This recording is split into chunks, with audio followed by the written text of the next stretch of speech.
আপনি কি জানেন নির্বাচনে একজন এমপি প্রার্থী কত টাকা খরচ করতে পারে? সর্বোচ্চ 25 লাখ বা ভোটার প্রতি 10 টাকা।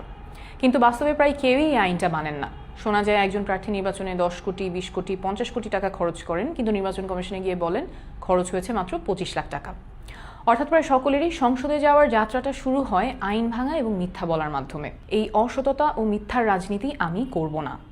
এনসিপি থেকে আমি ঢাকা 9 আসনে মনোনয়নপ্রাপ্ত হয়েছি এবং আমি প্রতিজ্ঞা করছি আইনে অনুমোদিত টাকার বাইরে একটা টাকাও আমি খরচ করব না। অনেকেই বলেন যে এত অল্প বাজেটে নির্বাচন করা সম্ভব না, আমি বেশি আইডিয়ালিস্টিক, এভাবে নির্বাচন হয় না। কিন্তু নতুন বাংলাদেশ করতে আমাদের এইটাই করতে হবে, এটা করা ছাড়া কোনো বিকল্প নাই। কারণ নির্বাচনের খরচ যখন 10 কোটি 20 কোটি টাকা পার হয়ে যায়, তখন নির্বাচিত হওয়ার পরে সেই টাকাটা তুলতে চাঁদাবাজি, টেন্ডারবাজি প্রায় বাধ্যতামূলক হয়ে যায় এবং এইভাবেই রাজনীতি সাধারণ মানুষের কাছ থেকে ছিনতাই হয়ে চলে যায় মুষ্টিমেয় কিছু সিন্ডিকেটের হাতে। আমরা একটা দৃষ্টান্ত স্থাপন করতে চাই যে সততার সাথে রাজনীতি করা যায়, নির্বাচন করা যায়। ঢাকা 9 আসনে আমার মোট ভোটার সংখ্যা প্রায় 47 লাখ। নির্বাচন কমিশনের আইন অনুযায়ী আমি মোট ব্যয় করতে পারবো 46,93,580 টাকা এবং এই টাকাটা আমি আপনাদের কাছ থেকে চাই। নিচে আমার ব্যাংক অ্যাকাউন্ট এবং বিকাশ নাম্বার দিচ্ছি, এগুলো একদম নতুন অ্যাকাউন্ট।